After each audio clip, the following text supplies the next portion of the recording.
Hey there, welcome to my channel. I'm Taleecia Stonestreet. If you're new here, feel free to subscribe, click the notification bell if you want to see more of these videos, it'll let you know. Today I'm going to be sharing pretty much all that I know about fasting, the different styles of fasting, and how you can implement it into your life and why you should. So yeah, let's get right into it. So a little backstory on me, I am an alternate day faster. I've been doing that for over 3 months now. I just keep learning more and more about fasting, especially from what a lot of you guys have been sharing with me, so thank you so much for that. I am self-taught, as they say. Not a professional, that's my disclaimer. I'm not a professional, any of this, take it or leave it, whatever you want to do, but I have been learning a lot about fasting, and so I just want to share what I've been learning, so yeah. I'm gonna read you a list of benefits that I wrote down after looking through websites and videos and different stuff on fasting. I'm gonna read you a list of benefits that there are from fasting, and some of them it's not exactly 100% proven because they are still doing a lot of studies on fasting. It's kind of starting to grow now, so I'm sure there will be a lot more studies in the future, but right now there isn't a ton of research done, but there is some. So this list of benefits comes from different studies done or scientists or whatever. I don't know. You can do your own research and look into it afterwards and decide if you believe it or not. So yeah, I'm just gonna say all of these, it's not like a for sure this will happen, but all of this can happen with fasting. So it can promote blood sugar control by reducing insulin resistance. It can be known to reduce inflammation and improve chronic inflammatory diseases. Fasting can enhance heart health, improve blood pressure, improve cholesterol levels. It can boost brain function and prevent neurodegenerative disorders like Alzheimer's and Parkinson's. Fasting can boost your metabolism, can generate antioxidants, can increase growth hormone secretion. It can delay aging and extend longevity. It can aid in cancer prevention and increase chemotherapy. It can shrink tumors.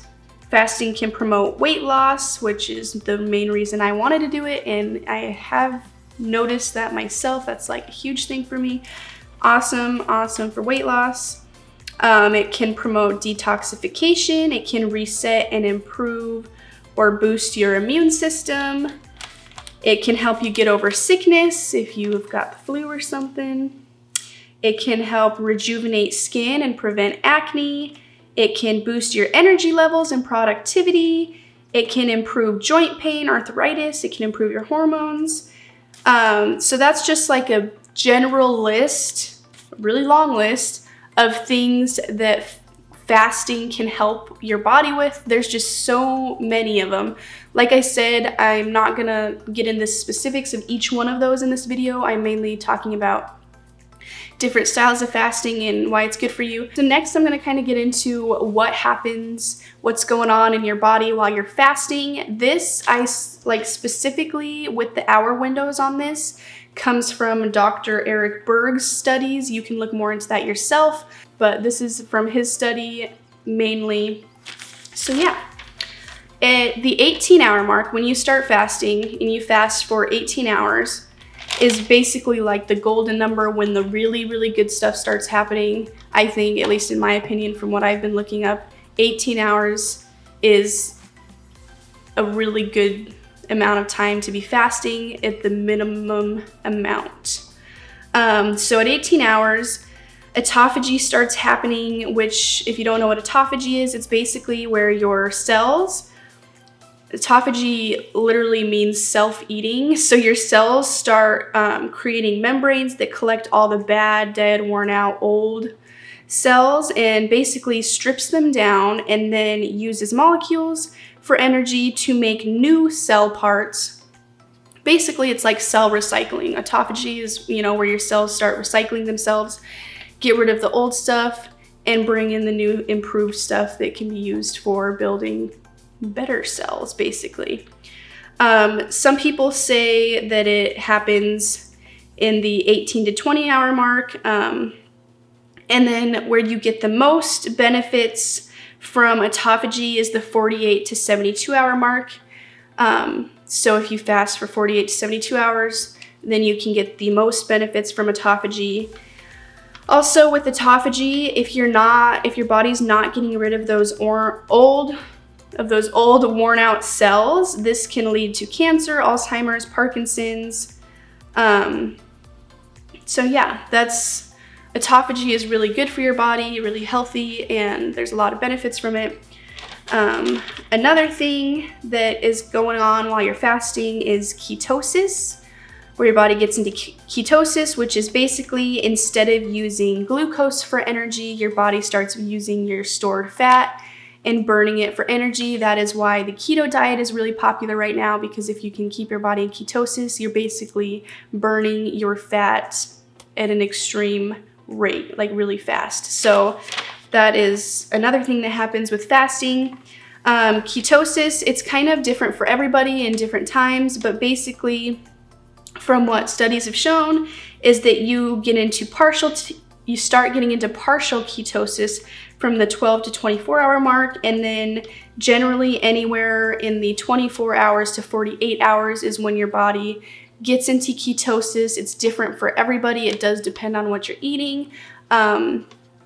It's kind of one of those things that it's not a general number. That's why it's kind of a big range. Some people, it can take them a long time to get into ketosis. Some people can be in ketosis in, 24 hours. So it's really different for everybody. But generally, if you're fasting for prolonged times, then you are going to get into ketosis and burn fat really fast. Also, a benefit of running on ketones, it takes away cravings, hunger, and ketones are antioxidants. Ketones are a more efficient fuel than glucose, and so your thyroid isn't working as hard, so it's good for your thyroid. So yeah, that's like the 18 to 24 hour range roughly. At 24 hours in your fast, your inflammation is going down, your gut healing is going up, your heart function is going up, your brain function is going up, your new cell repair for your brain and your overall healing is just starting to really just build your new cell repair. Like you're just really doing great things at that point. Your cells are doing great things. And then at 48 hours and above is just like the ultimate healing process. Your stem cells are up, your healing is up, you have a decreased cancer risk, tumors can start shrinking, you make more mitochondria, and if you do go over 72 hours in a fast, your stem cell is up even more, your immune system is boosted a ton and can be regenerated, and you of course are healing that much faster and more. So I know that was a really long period that I kind of went over from 18-hour fast to over 72 hours. That's just like the general breakdown according to that study and input from a few others, but mainly according to Dr. Eric Berg's study. So that is like, a timeline as far as what's going on in your body while you're fasting. So now I'm going to talk about the different styles of fasting, because there are quite a few different ways to implement fasting into your life, and they all have amazing benefits, some more than others, but yeah, I'm just going to tell you about each of them.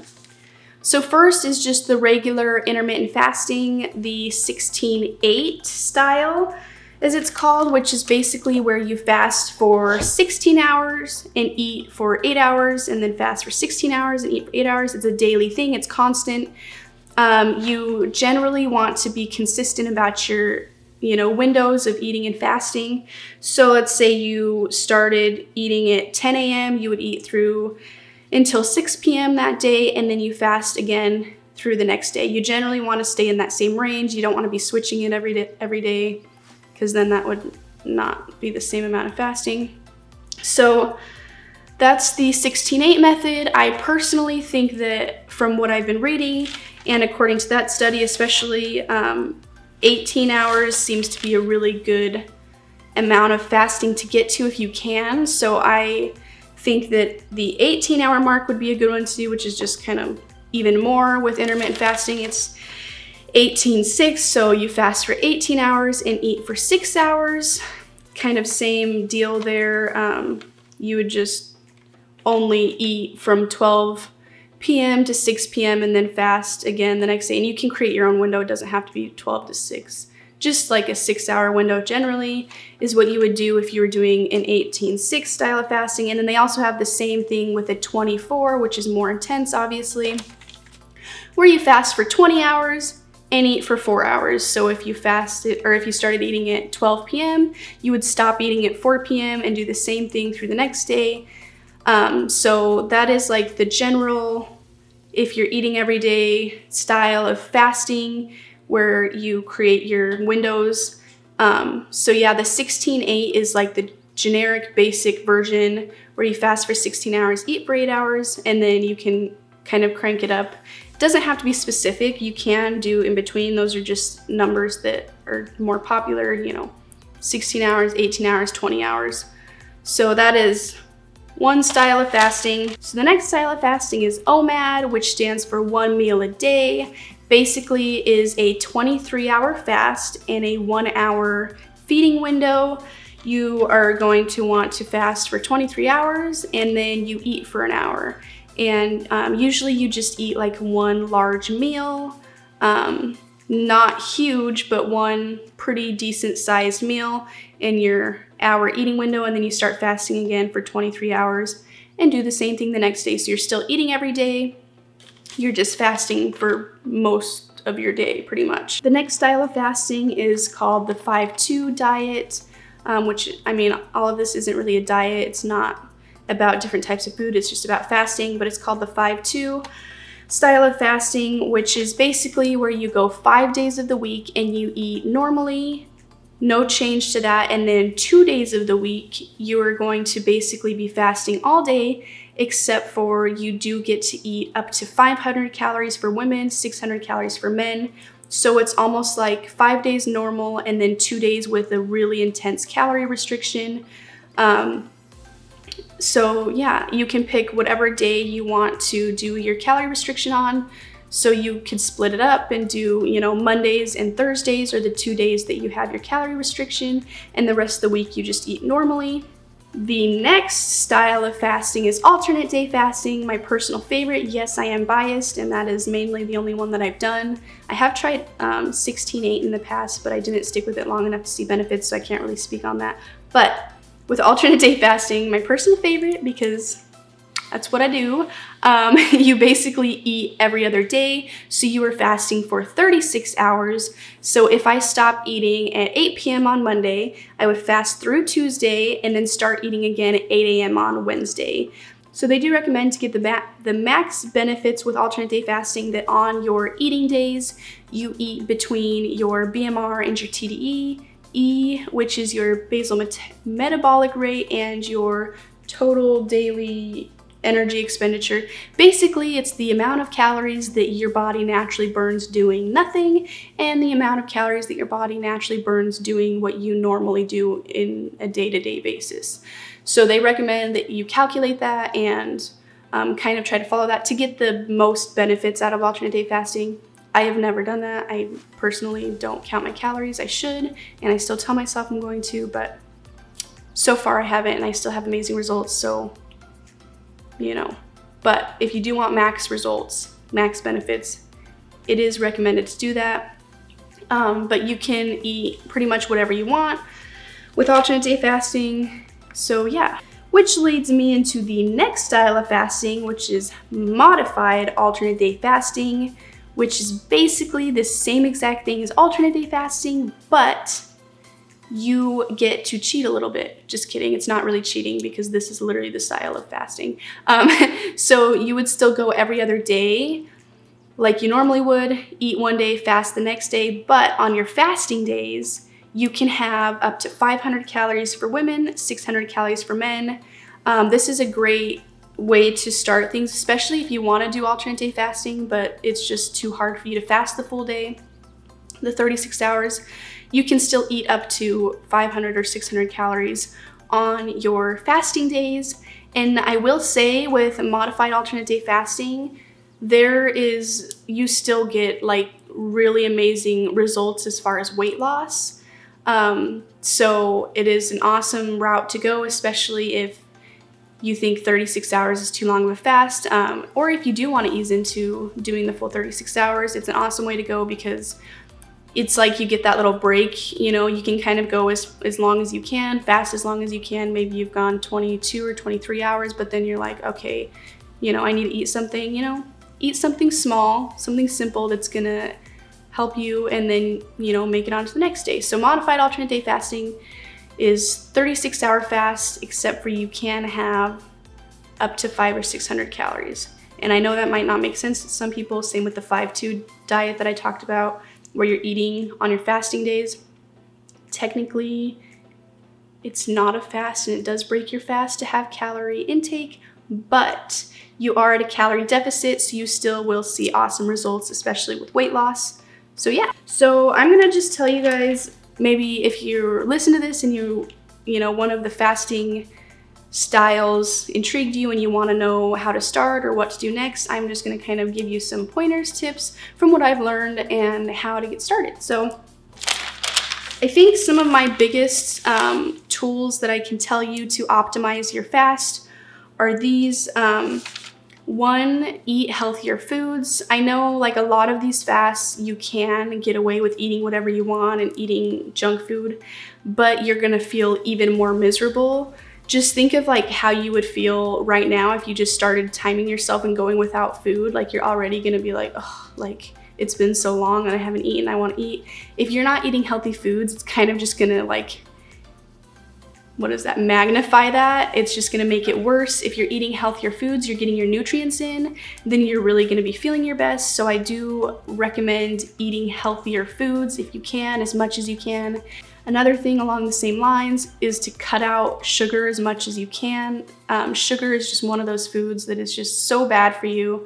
It is so addicting. It is just like, some people consider it a drug. It is so bad for you. And if you are going for a while without eating and you're eating sugar all the time when you are eating, you are going to have withdrawals. You are going to be like craving things, and it's going to make it really hard, and you might be more likely to fail if you're eating a lot of sugar on your eating periods or times, your days, whatever it is.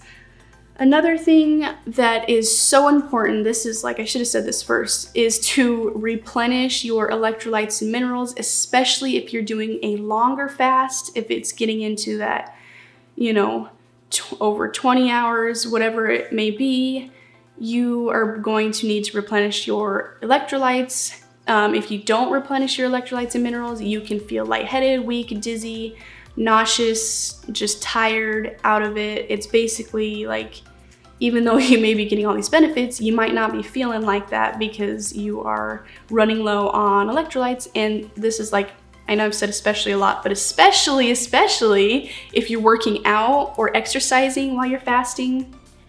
Just like, I mean, any athlete will probably recommend replenishing your electrolytes. That's why they have all those, you know, sports drinks or drink coconut water, whatever it may be, if you are an athlete, because you want to be replenishing.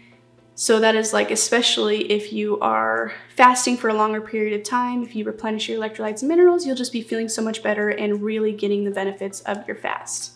And another thing is to stay hydrated while you are fasting. But like I said, if you're drinking a lot of stuff, you could be, you know, getting rid of all your electrolytes and minerals, so make sure you're replenishing that. But you do want to stay hydrated. If you get dehydrated, you're not going to be feeling good. You could get headaches. You could just get lightheaded, not feeling good.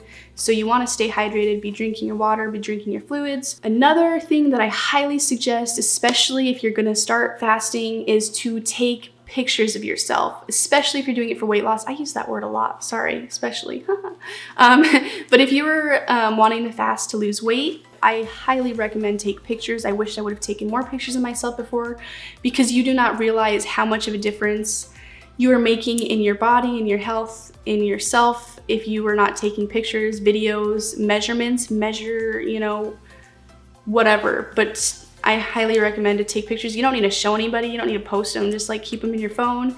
And that way you can really start to see the benefits when you look back and kind of compare. It's like, whoa, like go me, like I'm killing it. So take pictures, highly recommend that. Just do it, just do it. So another thing that I recommend as far as if you're doing this to lose weight, if you're wanting to fast to lose weight, do not check the scale often.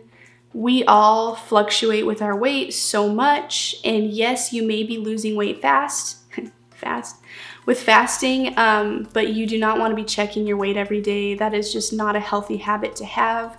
I say at the most, do it once a week. I mean, you do want to know, you know, especially if you, man, I'm so sorry I'm using that word so much because now it's bugging me. If you are wanting to fast to lose weight, you're going to want to know, you know, how it's going, how your progress is going along, but just do it once a week.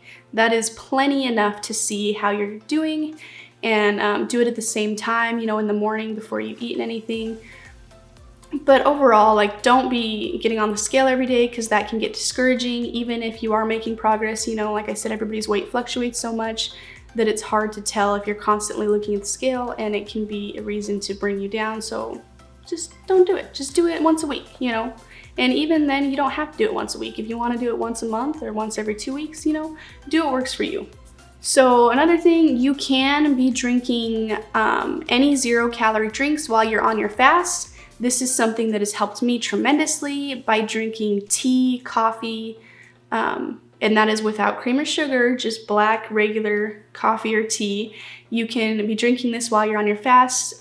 This really helped me, like I said, the tea especially, because you can find some really flavorful 0-calorie teas that just, you know, when you're really craving food or just wanting something, while you're drinking the tea, you're at least tasting something, and it's really fulfilling when you're not able to eat for a certain amount of time. So I do recommend, you know, getting some good flavored teas. My last kind of like big tip with fasting is to keep yourself busy while you're fasting. Because if you're not busy, you're going to be constantly thinking about food and, oh, I'm just so hungry, when's the next thing? Because we're so trained to think about food all the time naturally. You know, oh, I'm bored, I'm gonna go get a snack, or I'm excited, I'm happy, I'm sad, you know. We are very trained to eat all the time and go to food as a way to stay busy. So when you are cutting out food for a certain amount of time, it can be hard to stay focused. So really try to keep yourself busy with other things, and that will make it a lot easier to fast. So like I said, I'm not a professional. I do think that fasting is super healthy for you and super beneficial for so many reasons, but you know, I'm not a health professional, so seek your health professional if you do want to start a style of fasting and see if it's good for your life. Or, you know, as long as you're healthy, I think you should be fine, but you know, it's different for everybody. So look into that, make sure, especially if you have any kind of health problems, you do want to check and make sure that it is a healthy option for you to be fasting. There's no one fits all. So yeah, give it a try yourself, find a fasting style that you like, that works for you, and try it out. And if it's not working after a month and you're not seeing any benefits, then you can switch it up, try a different style, or you know, or if you just don't think it's for you, then it's not for you. But I just really think that there are so many benefits from fasting that everybody can, you know, experience themselves. So give it a try. If you like it, then it's worth it, you know. Thank you so much for watching. If you enjoyed this video, give it a thumbs up, and I appreciate you checking this out. So I will see you guys next time.